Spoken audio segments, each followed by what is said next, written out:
पर आते हैं। क्रिकेट इतिहास में टाइम्ड आउट होने वाले पहले खिलाड़ी बने हैं एंजेलो मैथ्यूज।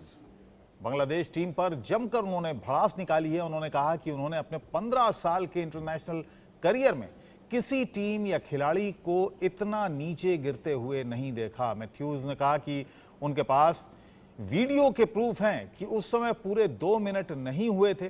क्या है पूरा सच, और साथ ही ये भी जानेंगे कि आखिर क्रिकेट में टाइम्ड आउट होने के 10 तरीके कौन कौन से हैं और आउट होने के 10 तरीके कौन कौन से हैं, आम जो रिवायती तरह से आउट होते हैं उसके अलावा।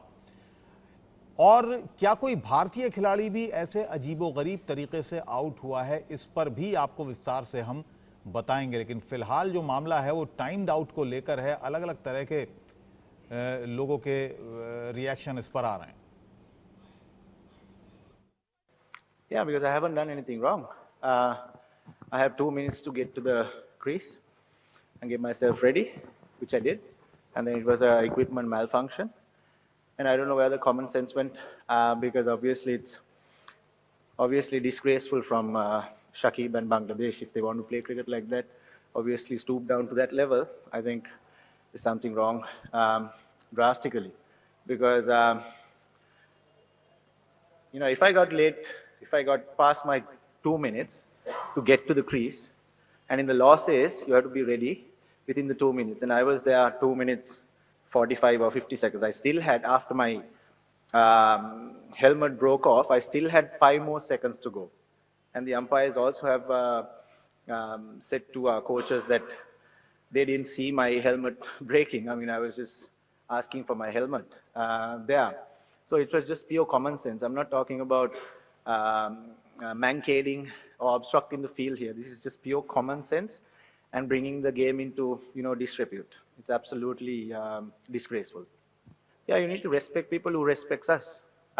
It doesn't mean that, they have to respect the game itself. I mean, we all are ambassadors of this beautiful game, including the umpires. So then, if you don't respect and if you don't use your common sense, what more can you ask for? तो ये काफ़ी बड़ा issue बन गया है। मनोज जोशी इस वक्त मेरे साथ जुड़े हुए हैं, इंडिया न्यूज़ के स्पोर्ट्स एडिटर हैं। मनोज जी, क्या आपको लगता है कि बहुत ज्यादती हुई है एंजेलो मैथ्यूज़ के साथ? देखिए, अगर आप क्रिकेट के तरीके से देखें, क्रिकेट के नियमों के हिसाब से देखें तो कोई ज्यादती नहीं है।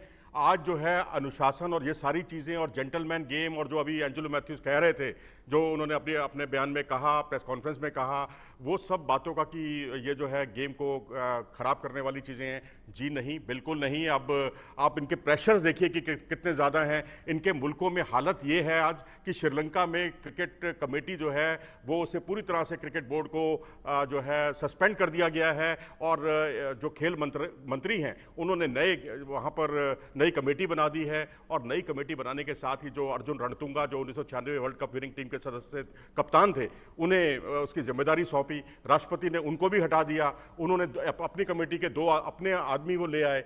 यानी इतना बड़ा बवाल मचा हुआ है। और उसके अलावा चैंपियंस ट्रॉफी वो दांव पर लगी हुई है, क्योंकि टॉप 8 खिलाड़ियों को ही उसमें जगह मिलनी है। तो ऐसी स्थिति में जेंटलमैन गेम का कोई मतलब नहीं है। वहां जो हुआ उसकी बात नहीं करते हैं, लेकिन ये जो नियम है, हालांकि नियम ये बहुत पुराना है और ये तब बना होगा जब टेस्ट क्रिकेट ज्यादा होता था और जो खिलाड़ी थे वो आते नहीं थे क्रीज पर, ड्रॉ कराने की उनकी कोशिश रहती थी, तब ये नियम बनाया गया था। लेकिन उनका कहना है, एंजेलो मैथ्यूज का कहना है, और मैंने भी देखा कि वो 1 मिनट 50 सेकंड पर क्रीज पर खड़े हो गए थे। लेकिन जैसे ही उन्होंने अपना फीता निकाला, जो हेलमेट था वो टूटा हुआ था। तैयार तो 1 मिनट 50 सेकंड में हो गए थे। देखिए, मैं यहाँ पर यह सवाल पूछता हूँ कि स्पिनर्स के सामने आपको हेलमेट की ज़रूरत ही क्या है? अमूमन खिलाड़ी जो हैं स्पिनर्स के सामने हेलमेट का इस्तेमाल ही नहीं करते, तेज़ गेंदबाजों के सामने इस्तेमाल करते हैं। आपको अगर नियमों, कायदे कानून का सबका पालन करना था, जेंटलमैन गेम की इतनी आपको ज़रूरत थी, तो आप वहाँ पर एक गेंद खेलने के बाद भी हेलमेट की डिमांड कर सकते थे।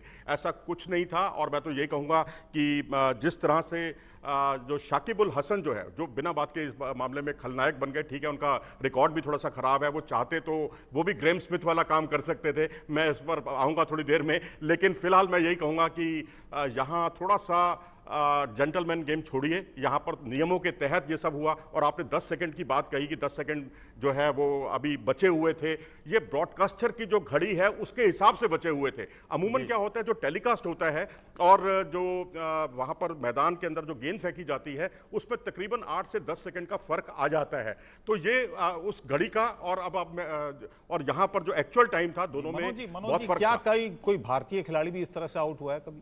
देखिए, ये हालांकि ये पहला केस था। बहुत इंटरेस्टिंग सवाल है। ये केपटाउन टेस्ट में 2007 की एक घटना है, जब सचिन तेंदुलकर जो है बल्लेबाजी करने जा रहे थे, क्योंकि दोनों हमारे ओपनर बहुत जल्दी आउट हो गए थे, दूसरी पारी की बात है, लेकिन अंपायर ने कहा कि आप पिछले दिन जो है काफ़ी देर तक फील्ड से बाहर थे, इंजरी की वजह से कहिए या किसी भी वजह से आप बाहर थे, उतने समय तक जो नियम है आप मैदान में बैटिंग नहीं कर सकते। तो आप जो है 10:44 पर वो विकेट गिरा था और आप 10:48 से पहले बैटिंग नहीं कर सकते। मजबूरन सौरभ गांगुली को आना पड़ा और इस पूरी प्रक्रिया में 6 मिनट बाद सौरभ गांगुली की एंट्री होती है। लेकिन अब ग्रेम स्मिथ चाहते तो वो उन्हें उनके खिलाफ आउट होने की अपील कर सकते थे, लेकिन उन्होंने इसका सम्मान किया और उन्हें आउट होने के लिए कोई उन्होंने अपील नहीं की। ठीक है, बहुत बहुत शुक्रिया इस पूरी जानकारी के लिए, धन्यवाद आपका।